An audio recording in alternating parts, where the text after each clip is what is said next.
good morning. Welcome to the heart of Filipina. Papunta tayo ngayon ng province of Bukidnon from Cagayan de Oro City. So, they have a TV guys in this transit rural and toilet and etc.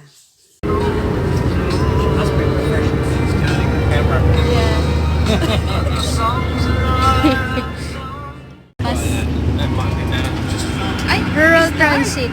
Start. Later. They have a toilet, they had TV, they had marami. Ganda yung upuan. Malinis. Tahimik. Is she going to tell us this is a video, not a picture? It's a video. Is it really? Yeah. Why don't you declare that it's a video? Okay, you talk. Nagpa-vlog siya ganyan. Bella does that to me all the time. I'm sitting there going, pose, keeping a smile, and then turns out it's a video. Hello guys, they had also aircon, toilet, TV, a curtain, and they have big seats guys, so it's good to travel.